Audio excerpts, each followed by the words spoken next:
Olá, senhores e senhoras, tudo certo, tudo tranquilo, tudo beleza? Hoje nós vamos iniciar a gravação de uma aula que é sobre história da América. E nós vamos falar em especial da Guerra de Secessão dos Estados Unidos, ou a Guerra Civil Americana, a Civil War, a respeito do abolicionismo, como que aquilo vai acontecer naquele país, 13ª, 14ª, 15ª emendas, e ingressaremos no século XX, onde nós mataremos esse conteúdo numa paulada só. Falaremos a respeito da busca pelos direitos civis, de igualdade plena, por exemplo, de Martin Luther King e Malcolm X, beleza? Então hoje é uma aula de duas partes. Uma parte que é a Guerra de Secessão, que está no seu volume 3, e outra parte, que são os direitos civis dos negros dos Estados Unidos, que é do volume 4. Falaremos e terminaremos desse assunto hoje. Beleza? Show de bola? Vamos lá então. Primeira coisa, eu vou espelhar para os senhores aqui o material que já está disponível no blog. Esse material completo para você poder pegar e acessar. E como eu sempre falo para os senhores, não existe a necessidade, meu camarada. Se você quiser, você pode adiantar essas aulas. Se você for lá no Darwin 24 aulas e digitar lá em História do Brasil, História Geral, na verdade, né? História Geral 039 até a 043, você tem esse assunto aí completinho para a gente poder ver. Para poder estudar, ver, rever, revisar e tranquilo. Bem, a primeira coisa dessa aula é você imaginar que a aula passada você viu que o seu professor o processo de formação dos Estados Unidos. Então ele falou, nós terminamos o processo de independência, e lá naquele processo de independência das 13 colônias, quando se termina a aula, já se termina a aula falando o seguinte: existia, sim, um país independente, unificado, mas muito diferente. Ah, por quê? Porque desde o processo de ocupação e de colonização daquela área, o que acabou por acontecer foi que os estados do norte desenvolveram um tipo muito diferente dos estados do sul. Então, nos estados do norte, você tinha pequenas e médias propriedades, mão de obra livre assalariada, mão de obra familiar, produção voltada para o mercado interno, sacou? E já no sul você tinha plantations, latifúndio, monocultura, escravidão, produção voltada para o mercado externo. Então são dois horizontes muito distintos, são duas perspectivas muito diferentes, mas que ficaram do mesmo lado porque tinham um inimigo comum, porque tinham um objetivo comum, se tornar independentes, separando da Inglaterra. E aí eu falei que existia um medo grande de que acontecesse o quê? E agora? Beleza, somos um país, show de bola, mas vai ser um país igual os nortistas pretendem, ou um país igual aos sulistas pretendem? Os nortistas são claramente, meu velho, defensores do abolicionismo e de barreiras alfandegárias para proteger o mercado interno. E já os sulistas são escravocratas e são favoráveis de ausência de protecionismo, de tarifas econômicas liberadas, beleza? E aí nós falamos que não chegou a um conflito maior assim que acabou a Guerra de Independência, porque os caras conseguiram chegar a uma Constituição que acabava agradando em parte um e agradava em parte outra. Fez-se uma Constituição com um Estado com um governo significativamente forte, né? O país tem um governo central significativamente forte, como os nortistas queriam, um governo significativamente forte do ponto de vista de que ele é responsável pela cunhagem de moeda, pela gerência dos principais impostos, das forças armadas, das questões internacionais, beleza? Pesos e medidas e por aí vai. Mas, ao mesmo tempo, era uma Constituição que também favorecia os sulistas, porque os sulistas defendiam que cada local fosse autônomo, de que existisse um governo central, mas de que os governos estaduais tivessem autonomia. E isso vai acabar acontecendo. Ah, por quê? Porque eles vão fazer a lei local, a gerência das escolas, a gerência da polícia, a gerência dos tribunais, é muito local. Por isso que o modelo adotado foi de república presidencialista federativa, beleza? Presidencialista porque tem um governo central significativamente forte. E federativa porque cada estado tem seu próprio governo e autonomia, beleza? Só que isso foi na independência, lá em 1776. A Constituição vai sair em 1785. E agradou em parte os nortistas e agradou em parte os sulistas, beleza? E aí? E aí, naquele processo de expansão para o oeste, que você viu na aula passada com a Delarma, a compra, a diplomacia, a guerra, a ideia do destino manifesto, de que eles foram predestinados por Deus a formar um império que ia do Atlântico até o Pacífico, quando começa esse processo de expansão para o oeste, os problemas entre o norte e o sul se agravam. Ah, por quê? Porque quanto mais o tempo passa, mais o norte se industrializa, beleza? E vai ficando cada vez mais forte, com a população maior. E os estados do sul também estavam em franco processo de crescimento. E para onde os dois iriam crescer? Para o oeste. E aí começaram a ter os atritos da seguinte ideia: como que vão ser as terras ocupadas do oeste?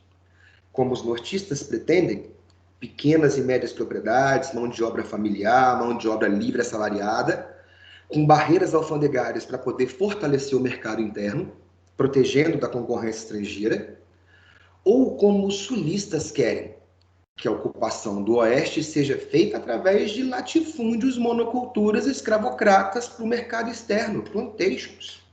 E olha que as terras do oeste são excelentes para tal coisa. E aí começam os dois estados, meu camarada, a terem interesses antagônicos cada vez mais fortes. E esses interesses acabam por chegar a um clímax quando foi eleito pelo Partido Republicano. Esse é um novo Partido Republicano, é o que existe hoje, é o partido do Donald Trump, né? Ele é de 1854, o primeiro presidente dele foi o Abraham Lincoln. E o Partido Republicano, que lançou o Abraham Lincoln, nortista, apesar de ser nortista, e aí um detalhe, né? Muitos pensam assim, ah, mas os nortistas não são escravocratas, eles são abolicionistas. O Lincoln, a família dele possuía escravos durante longa data. É claro que quando ele se apresenta como um excelente orador para ser o presidente da República pelo Partido Republicano, ele não pode defender uma causa abolicionista e manter escravos em casa, manter escravos na sua fazenda. Então ele vai ter que dar o exemplo, obviamente.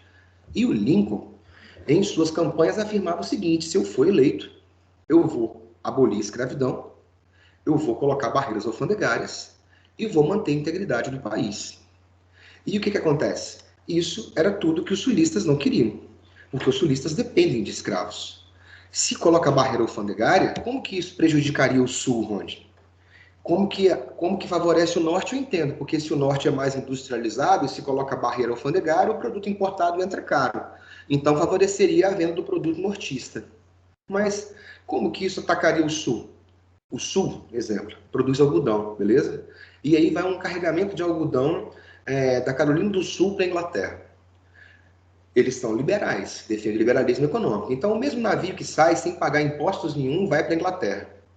E esse navio volta da Inglaterra lotado de produtos estrangeiros.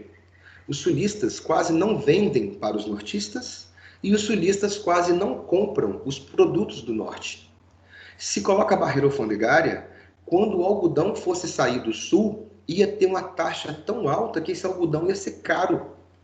E ia ser um desincentivo a exportar, fazendo com que o algodão ficasse no mercado interno para abastecer a indústria local, nortista. E o outro detalhe, se existe barreira alfandegária para ir, existe barreira alfandegária para voltar. Qualquer produto importado que fosse entrar ia pagar um preço tão elevado de tarifa que ia ficar tão caro que você ia preferir comprar o produto do próprio mercado. E aí o que acontece? Então isso era o fim para os sulistas. E esse fim vai ser declarado quando veio a vitória do Abraham Lincoln. Em 1861, liderados pela Carolina, os estados do Sul, meu velho, liderados pelo nosso Jefferson Davis, se declararam separados da União. Se declararam Estados Confederados da América, beleza? Capital em Richmond, na Virgínia. E o que vai acabar acontecendo? Quando esses estados se separam, inicia a Guerra de Secessão. Inicia a guerra, com os sulistas invadindo o Fort Sumter, tal coisa, na Carolina do Sul, iniciou a guerra. A guerra vai de 1861 a 1865. É uma guerra fratricida, uma guerra entre fraternos, sacou? Por quê? Porque é cidadão estadunidense contra cidadão estadunidense, beleza? E o que acontece? Não há necessidade de você ficar sabendo qual foi a vitória, em qual lugar, em qual momento. Não há. O que você tem que saber são os fatores que vão desencadear a guerra. Os antagonismos a respeito de escravidão, de adoção de mão de obra, de barreira alfandegária, ou se vai ser liberalismo econômico. E quando o norte ganha, as imposições do norte vão se fazer valer em todo o país. E o que acontece? O sul vai entrar em guerra com o norte, mas o norte tem larga vantagem. Primeiro porque o norte tem uma tecnologia maior. dispõe de um parque industrial para produção de armamento, de munição, dispõe de uma rede ferroviária e de uma marinha para poder transportar mercadorias, transportar tropas, transportar mantimentos, chegando mais rápido no campo de batalha e preparando o campo para poder emboscar o inimigo. Sem contar ainda que o norte, por ter uma marinha, conseguiu colocar um embargo, um bloqueio naval para não conseguir chegar armamento no sul. Porque se o sul tem pouquíssimas indústrias, ele não consegue produzir armamento e munição suficiente. Ele teria que importar. Não consegue apoio à causa. Por quê? Quem vai criar um nível planetário defender uma causa escravocrata? A maior potência era a Inglaterra. Queria que a escravidão acabasse pela questão da Revolução Industrial. Sem contar ainda a tecnologia de cabos de telegráfico, cara. Eu consigo comunicar com os meus generais em campo de batalha, não só via de transporte, ferrovia ou navio, mas também via cabo.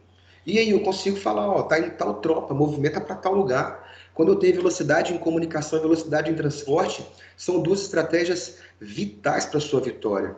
E um outro detalhe. Qual que é o outro detalhe? É um norte industrializado, que tem ferrovia, que faz o bloqueio naval e tem uma população muito maior. Cerca de 22 milhões de pessoas. O norte tem mais ou menos uns 9 a 10 milhões. 35% é escravo, sacou? Então, é muito mais gente, com maior poder de fogo, com maior capacidade de poder chegar em campo de batalha por causa de tecnologia, de meio de transporte e tudo mais, e o sul vai ser derrotado ao final de 4 anos e pouco de conflito. Mais de 600 mil mortos diretamente por causa da guerra. Se for contar mutilados ou que vão falecer tempos depois por causa de alguma questão da guerra, chega a mais de 1 milhão de pessoas. E o sul vai ser devastado. Aí, uma outra hora, o menino falou assim, professor, eu até entendi aí, mas quando você coloca nessa tela aí, que você está vendo o John Rabb e o Bill Young, se observa que tem um negócio chamado Homestead Act, é o terceiro parágrafo. 1862 houve a adoção do Homestead Act, que concedia gratuitamente 65 hectares de terra para quem ocupasse por um período de no mínimo 5 anos e não utilizasse mão de obra escrava. Por que isso aí veio no meio da Guerra de Secessão? Porque acontece durante a Guerra de Secessão. Vai de 1861 a 1865, o Homestead é 62. E onde que isso entra? Várias ideias. Primeiro, se você fala que quem chegar de europeu e ocupar a terra por 5 anos sem usar mão de obra escrava, a terra dele, esse é um pensamento que está sendo incorporado de qual lado? Do lado nortista. Então você tem um período que, por causa da Revolução Industrial, milhões estão migrando da Europa para a América. Por quê? Porque aqui tinha a possibilidade de você ganhar terra se você ocupasse por 5 anos e não utilizasse mão de obra escrava. E você sabe qual que é o outro detalhe mais interessante? Boa parte dos imigrantes que chegavam aqui eram muito pobres. E boa parte deles vão ser recrutados para poder fazer o seguinte: vai para o exército nortista. Lá você se alista, lá você já vai ganhar cidadania, vai ter um salário e você vai ter a possibilidade de ocupar a terra que você quer. Você vai rodar pelo país, onde você vê uma terra que seja boa, você fica com ela, depois que a guerra acabar. Não só fortaleceu o exército nortista, como fortaleceu a ocupação de pequena e média propriedade por imigrantes europeus, que era o que os nortistas queriam, faz parte de um projeto de branqueamento, de quanto mais europeus chegarem, mais clara a população ficaria, e ainda tem um último detalhe fatal nessa parada. Eu tenho que ocupar uma terra por um período de 5 anos para ela ser minha. E essa terra antes era de quem? Essa terra era da população nativa da América do Norte. Para você poder ficar aí 5 anos sem utilizar escravo e tendo que defender a terra, isso significa simplesmente você eliminar a população indígena que vive ali. Então o governo utiliza do cara para poder lutar no exército dele, para poder clarear a população, para poder diversificar em pequena e média propriedade e também, meu camarada, para eliminar a população nativa daquele território. Sinistro, né? Só um detalhe, na mesma época, enquanto os Estados Unidos faziam uma lei de terras para poder dividir em pequena e média propriedade, tudo isso que eu acabei de dizer, em 1850 teve a lei de terra no Brasil que proibia o uso capião. Ou seja, a partir de 1850, você não pode chegar aqui ocupar uma terra e depois falar que ela é sua. Só se o governo doar. E o governo quase nunca doava terra para ninguém. Espírito Santo, isso aconteceu numa escala maior, em 1870, para você ter uma ideia, só 17% do estado do Espírito Santo era ocupado. Então, o governo deu terra aqui ou vendeu muito barato, tanto é que atraiu muito imigrante para esse estado aqui. E a maioria vendia. E como a maioria dos imigrantes não tinha grana, e se as terras passaram a ser vendidas pelo Estado, o que acabou acontecendo é que quem comprava as terras era quem tinha mais grana, ou seja, justamente os grandes proprietários rurais. Então lá você já tem um processo, esse homestead, querendo ou não, é uma reforma agrária, com todas essas implicações que eu acabei de dizer. Então você diversifica uma base europeia, branca, em pequenas e médias propriedades. Aqui no Brasil você fortalece a grande propriedade, porque já era de plantation, grande propriedade. Quando vem a lei de terras, a maioria não tem grana para comprar a terra do Estado. Quem compra? Quem já era rico. Beleza? E aí, a entrada dessa Homestead Act nesse momento da Guerra de Secessão. Para encerrarmos esse assunto, Lincoln, claro, consegue acabar com a escravidão, vai conseguir ser reeleito, mas não vai assumir, porque vai ser assassinado por um fanático sulista, Robert Booth, que vai dar um tiro na nuca dele, alegando que ele havia desmoralizado o país e ido contra o princípio natural das coisas, que seria o direito dele, de raça branca superior, ter a propriedade privada de alguma coisa, que no caso seria um escravo, que para ele não era uma pessoa. E aí o que acontece? Durante a guerra houve o ato de emancipação. Esse ato ele foi fundamental para poder animar os escravos a se revoltarem contra os seus donos e migrarem para o norte. Inclusive você vai ter pelotões inteiros feitos de negros que fugiram do sul.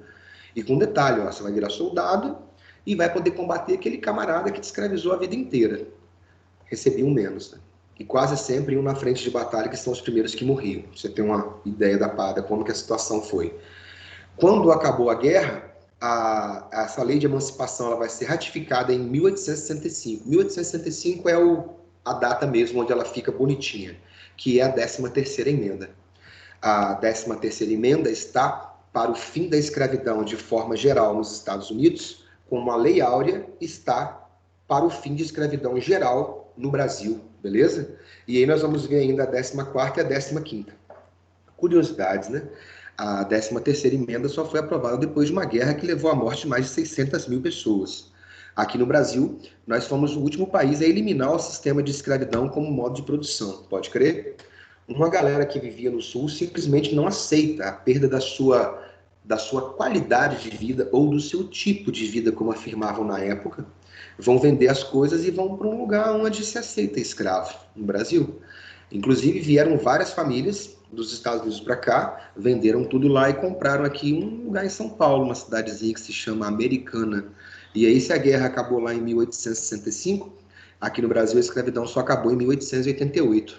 Puderam, então, manter a tradicional base familiar em cima da escravidão por mais de 30 anos aqui. Como que fica após a guerra? Rapaz, se tem um negócio interessante sobre os Estados Unidos e a sua história e as guerras é o tanto que eles crescem na guerra. Você imagina que a Guerra de Secessão trouxe um prejuízo de 8 bilhões, morreram mais de 600 mil pessoas, mas os caras conseguiram efetivar a integração econômica dos estados do norte aos estados do sul e, obviamente, em relação ao oeste, que passou a ser inteiramente ocupado. Um modelo industrial de mão de obra livre, assalariada, sacou? Onde? E aí, meu camarada, os Estados Unidos não só expandem dentro do território, como eles passam a ter a necessidade de terem novos mercados. Aí, só para você poder voltar no tempo e não ficar muito viajando, que essas três coisinhas caem.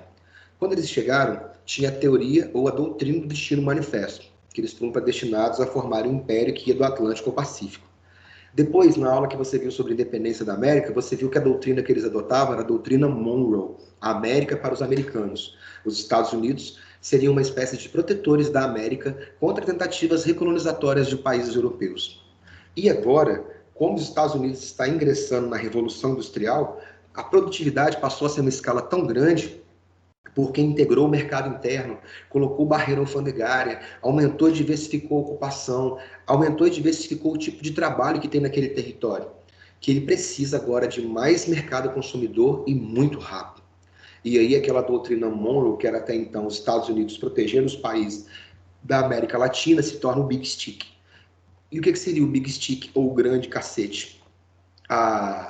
Simplesmente se afirmava o seguinte: em qualquer país da América Latina, onde os interesses econômicos dos Estados Unidos fossem ameaçados, eles poderiam intervir militarmente para poder resolver a situação. Citações de 2 casos que vocês verão em aulas à frente um pouco mais específico. Colômbia, os Estados Unidos intervieram, retiraram um pedaço da Colômbia que se tornou o estado do Panamá, país independente hoje, para conseguirem fazer um canal, tipo, Espírito Santo está para o Brasil como o Panamá estava para a Colômbia. E os Estados Unidos fizeram esse estado virar um país independente, para poder conseguir construir um canal. E nós tivemos ainda Cuba, né? Os Estados Unidos auxiliaram os cubanos no processo de independência, e o que acaba por acontecer é que eles colocam na Constituição de Cuba um negócio chamado Emenda Platt, ou Platt, né?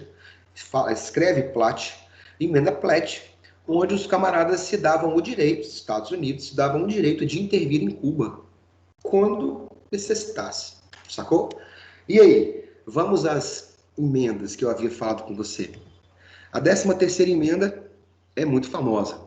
Não haverá nos Estados Unidos ou em qualquer lugar sujeito à sua jurisdição, nem escravidão, nem trabalhos forçados, salvo como punição por algum crime que o réu tenha sido devidamente condenado. Olha só.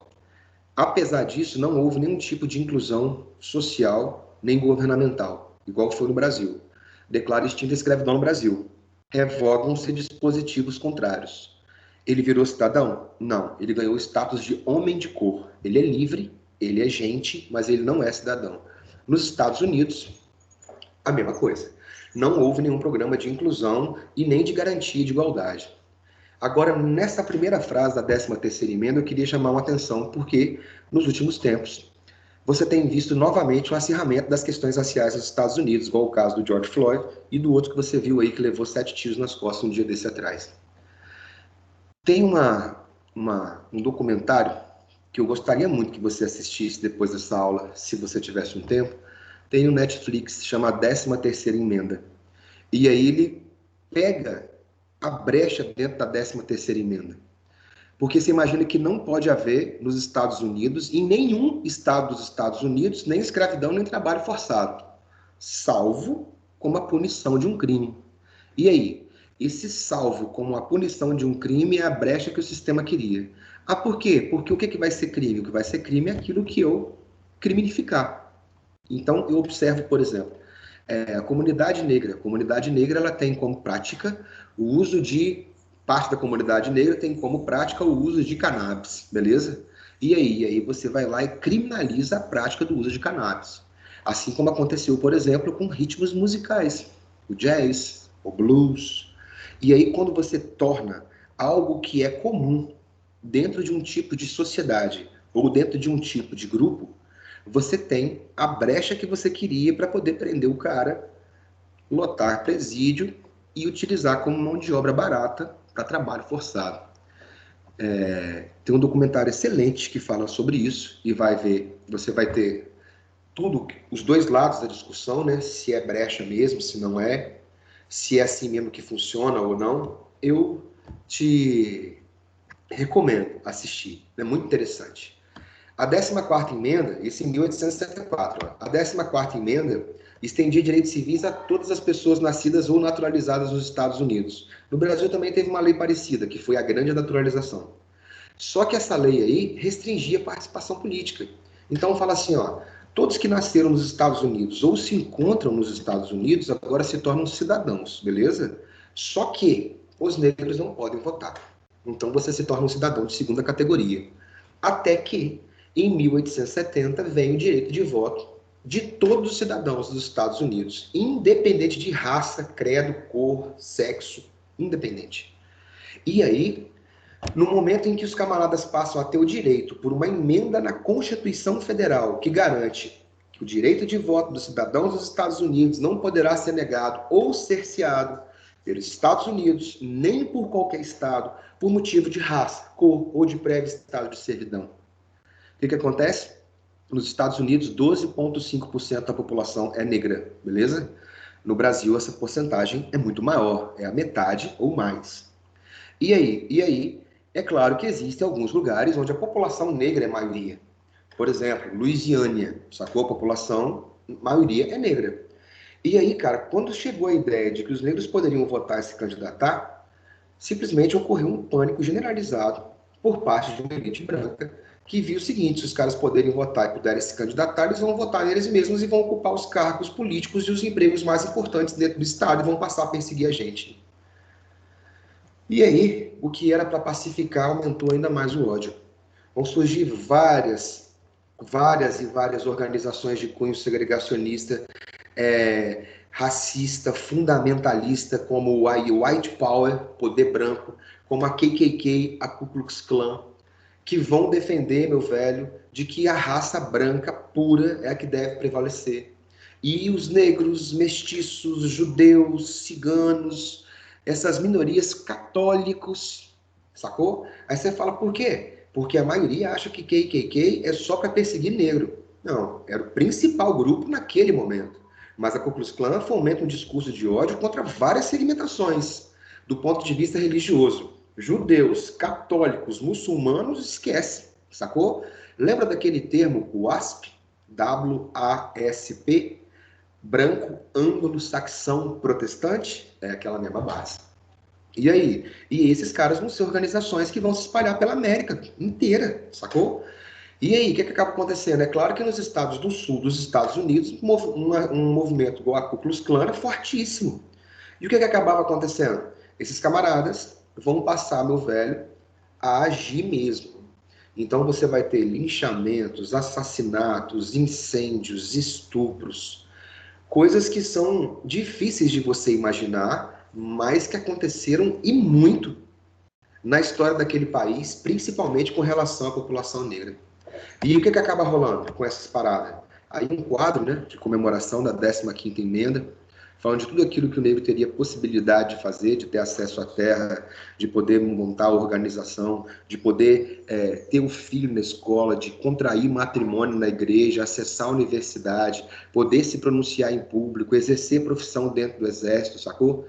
Só que o que é a lei é uma coisa e o que é a prática vivida daquela população é outra completamente diferente. E aí chegamos no século XX. Você imagina que foi 1870 a 15ª emenda.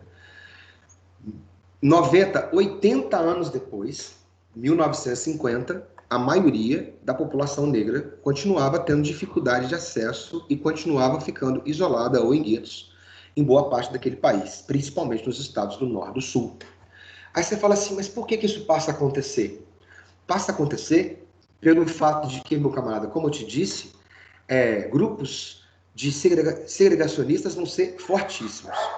A outra coisa que vai acabar a acontecer é que vão existir, você pode até dar uma pesquisada depois, de curiosidade, é mais específico da história deles, as leis Jim Crow. O que seriam as leis Jim Crow? JI, beleza? As cidades, os negros e os brancos são iguais? São. Ponto, beleza. Então, vai ter uma escola para branco? Não estudava. Negro lá. Vai ter uma escola para negro também. Aí no ônibus, tantas cadeiras da frente, ou quem vai sentado é branco, quem vai em pé é negro. Você vai na estação de metrô, entrada para branco, entrada para negro. Vai no banheiro público, banheiro para branco, banheiro para negro. Bancos da praça ou bancos de pontos de ônibus para branco e para negro. E aí, obviamente, que você fala que todos podem ter acesso? Sim. Mas se você fosse ver onde ficavam os brancos e onde ficavam os negros, nas escolas, nos bares, esse apartheid é igual? Todo mundo é igual? Pela lei é. Mas aí eu abri um bar para ele pode também. Tem bar de branco, tem bar de negro, os dois vão. Agora, se misturar, não vai. Não vão. E é claro, meu camarada, se você for comparar ainda, tem algumas famosas, igual os bebedouros, as praças públicas, sacou?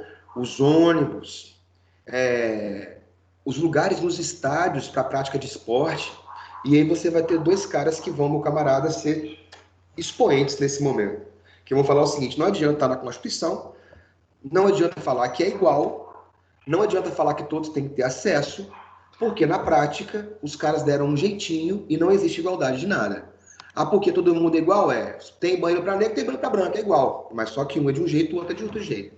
Ah, todos têm que ter acesso à educação, mas tem uma escola para branco e tem uma escola para negro que é diferente. É isso que eu estou querendo dizer. E aí, você vai ter uma corrente dos integracionistas, que são pacifistas, liderados pelo Martin Luther King Jr., Esse camarada, ele vai defender a resistência pacífica, ele vai defender o boicote econômico, sacou? Aí você fala assim, como? Um exemplo famoso, você tem do Mahatma Gandhi, né? A desobediência civil, a resistência pacífica, a não agressão, beleza? O boicote econômico. O caso da Rosa Parks, famoso, né? Faleceu há bem pouco tempo atrás, na cidade de Montgomery. O que acontecia? O ônibus de circulação era o seguinte: se tem cadeiras vazias, todo mundo pode sentar. Agora, se não existirem cadeiras suficientes para brancos e negros, os negros devem ficar em pé para os brancos sentarem. E aí? E o que acaba acontecendo é que Rosa Parks estava sentada quando chegou um cidadão branco e todo mundo sentado e ele em pé, ele pediu para que ela saísse. Pediu não, né? Ordenou que ela se retirasse, que ela se levantasse para ele poder ocupar o lugar dela. E ela foi categórica em afirmar o seguinte, ó, pago o mesmo valor da passagem que você. E se eu pago o mesmo valor da passagem que você, eu não vou sair daqui. Resultado, foi parar na cadeia, foi fichada, foi presa por desrespeito à lei local. E aí? E aí, meu camarada? Começou a aparecer o Martin Luther King. Qual foi o sistema? Ah, é? É assim? Então tá bom, então não vamos usar mais os meios de transporte deles. Não vamos comprar nas lojas deles. Se nós não utilizarmos os meios de transporte dele, quem mais usa meio de transporte público é negro, como que eles vão se sustentar? Senhores, tem também filme e documentário sobre isso. A elite branca da cidade de Montgomery bancou a companhia de ônibus durante meses, sacou? Ah, por quê? Porque a pressão foi imensa. Você imagina que andava 100 pessoas no ônibus, 70 eram negras, cara. E aí, se ninguém vai mais andar naquele ônibus lá, como é que vai ser? Como que eu vou sustentar a empresa? Ou a empresa abre para ser igual para todo mundo, ela quebra. E aí a elite branca tentou bancar a empresa durante quase um ano. Sacou? Quase um ano não, né? Mais de um ano. Mas a resistência do Luther King e da população, principalmente, foi muito maior. Porque os caras falaram assim, não, nós vamos bancar a empresa de ônibus enquanto der. Uma hora eles não vão aguentar e eles vão ter que andar de ônibus do jeito que a gente quer que eles andem de ônibus. Não andaram do jeito que eles queriam. Porque não voltaram. E durante quanto tempo essa elite vai ter condição de bancar uma empresa de ônibus andando sozinha ou andando com pouca gente? Sacou? E aí os caras perceberam que o caminho mais curto era o bolso. Sacou? Aí você vai ter casos, cara, extremos, como por exemplo, dessa ideia assim, vamos comprar o que é produto de negro, então vamos abrir uma loja, um negócio de roupa, um mercado, uma empresa de ônibus nossa. E aí o que começou a acontecer? Aí que o radicalismo aumentou. Cidades eram incendiadas, os pontos de comércio de negros sendo incendiados e atacados. Companhias de ônibus que foram feitas de forma coletiva para a população negra foi incendiada. Só para você ter uma leve ideia. Sacou? E aí? O caso dessa questão, ó, sobre a Rosa Parks, né? Esse ônibus relaciona seu ato praticado em 1855 por Rosa Parks, apresentado em fotografia ao lado de Luther King. O veículo alcançou o status de obra museológica por simbolizar a declaração do movimento por igualdade civil. Luther King participou da marcha sobre Washington com a participação do John Kennedy, que prometeu que iria trazer igualdade plena em todas as condições para todas as populações dos Estados Unidos, em especial a população negra, que era a mais representada naquele movimento. Vocês sabem o que aconteceu com Luther King, tomou um tiro, né? Um balaço na cabeça, um não, dois, um carro em pleno movimento.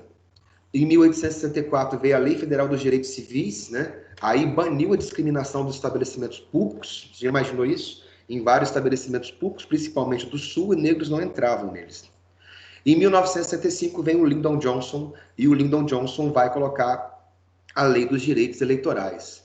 Ou seja, podem votar, podem se candidatar em qualquer lugar daquele país. E o Luther King não só continua nesse movimento, como Luther King, além de defender a questão da igualdade racial, Luther King também passou a atacar o governo num ponto. Que porque o governo hostilizava ou falava que os negros, em boa parte, não deveriam ter direitos iguais, mas na hora de mandá-los para a guerra, a maioria eram africanos. Eram africanos, não, eram negros, afro-americanos. E aí, quando ele passa a condenar a guerra do Vietnã, quando ele passa a criticar o governo dos Estados Unidos, e além da questão racial que ele defendia, ele vai sofrer aquilo que boa parte daqueles que se levantaram contra o sistema sofreram. Foi assassinado em 4 de abril de 1968. Tem até um livro que se chama 68, o ano que não acabou. 1968 foi um ano em que o planeta balançou. Assim como o ano de 2020 é um ano que está saindo do normal, saindo do que seria o técnico, né? O ano de 1968, o ano que não terminou, é uma obra magnífica também. Uma dica para poder ler, é massa. E aí, fotos do Luther King Jr. e o outro lado da moeda. Se por um lado esse aí era o mais pacifista, o integracionista, o Malcolm X era o outro lado mesmo. Inicialmente reacionário do ponto de vista religioso, esse camarada foi preso muito cedo por causa de tráfico de droga, por causa de prostituição. Na cadeia foi abusado. E para você não continuar sendo abusado numa cadeia, você entra em algum grupo, né? E o primeiro grupo que o Malcolm X fez parte foi a Nação Islã. E aí qual que era a ideia? A Nação Islã, fundamentalista, dentro do presídio, defensora da eliminação da opressão branca, que é um negócio muito forte nas cadeias dos Estados Unidos, o islamismo. Porque os caras vão falar o seguinte, ó, o cristianismo, quando ele entrou em contato com as populações africanas, não tinha meio termo. Você vai ser escravizado, beleza? E esse camarada que vai ser escravizado, ele não tinha meio termo. Ele vai ser cristianizado. E aí os caras falam assim, como que você pode me cristianizar e a partir do cristianismo possa ser visto aos olhos de Deus como igual a você e você me utilizar como mão de obra, né? E por outro lado, os caras do Islã vão afirmar o seguinte, no Islã, o islamismo, quando entrou em contato com povos africanos, te dava várias possibilidades. A primeira era, você foi dominado por uma tribo islâmica. Se você se converter, você passa a ser igual, então ninguém vai mexer com você. Mas se você quiser manter a sua religião, você pode, desde que você pague os tributos. Agora, se você não se converter e você não quiser pagar os impostos para ter a liberdade da sua religião, aí fatalmente você vai ser escravizado. O Luther King participou então de um movimento mais fundamentalista dentro do presídio. De lá, ele saiu, meu camarada, e também foi para um outro lado, uma outra vertente também radical, considerada muito radical nos Estados Unidos desde aquela época e em outros lugares até hoje, né? Ele participou e passou a integrar os movimentos marxistas, os movimentos socialistas, comunistas, apoiando Fidel Castro e por aí vai.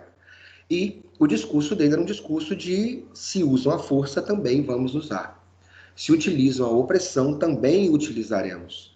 E discurso de ódio contra ódio mesmo. Mas também um discurso muito esclarecedor e enaltecedor dos valores das populações negras, né, cara? Para você ter uma leve ideia, esse camarada tem algumas frases, gosta aí, ó, as únicas pessoas que realmente mudaram a história foram as que mudaram o pensamento dos homens a respeito de si mesmos. Ou seja, você tem que acreditar em você e se conhecer. Essa direita também é massa. Quem te ensinou a odiar a textura do seu cabelo?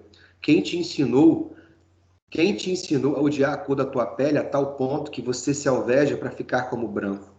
Quem te ensinou a odiar a forma do seu nariz e lábios? Quem te ensinou a odiar você mesmo, da cabeça aos pés? Então você tem um movimento de valorização também dos próprios negros dentro dos Estados Unidos. Aí, duas imagens à esquerda, um encontro raro, né, entre um integracionista, que era o Luther King, e um segregacionista, que seria o nosso camarada Malcolm X, fotos do Malcolm X preso, né, e depois dele executado durante um discurso. E quem foi para matar foi mesmo, né? Cravou 3 balas em cima do coração do camarada. E aí, senhores, nós temos aí a foto mostra da esquerda para a direita os atletas Peter Norman, né? E o John Carlos e o Tom Smith, norte-americanos, nos pódios 200 metros rasos da Olimpíada de 1968, fazendo o movimento dos Panteras Negras, né? Da resistência. Né? Aí você está vendo aí a fotografia e a manifestação dos atletas, defensores dos Panteras Negras e das ações de violência se necessárias para a conquista da igualdade racial. Então, é um discurso muito Malcolm X. Se usam a força, também vamos usar. E morte muito recente do camarada que representou o Pantera Negra, personagem criado na década de 60, justamente com uma ideia de fazer o quê? De reconhecer e de valorizar que todo mundo tinha, porque você imagina, até então não existia nenhum super-herói, né, cara? Um super-herói negro, só brancos, né? E aí você passa a ter, nesse Quarteto Fantástico, por exemplo, várias personalidades diferentes, e no Pantera Negra, em especial, a ideia de que você, meu camarada, conquistou um direito de que você é um igual, né? E isso não só na lei, mas também até mesmo em outras áreas, como, por exemplo, nos quadrinhos. Nos tempos de hoje, a gente também tem, né, uma quantidade maior de personagens negros nos quadrinhos, mas ainda bem pouco se compara à quantidade de brancos, né? Mas vamos lá. Senhores, a última tela fala sobre um informe a respeito do negro, que é um termo onde os Estados Unidos falam o seguinte, ó, todo mundo é igual, beleza? Todo mundo é igual. Só que o negro é assim, assim, assim, assado. Como você pode defender numa Constituição que todo mundo é igual, e aí você vai e fala para agora, para os membros das altas patentes do Exército, que vão receber os negros que vão compor as Forças Armadas, que eles seriam inferiores, ou que seriam invejosos, ou que saberiam muito é dançar e terem marcante senso de ritmo. É difícil, bastante. Senhores, terminamos a nossa aulinha aqui. Foi bom estar com vocês. Show de bola. Até mais. Precisando, você sabe como me encontrar. Tchau.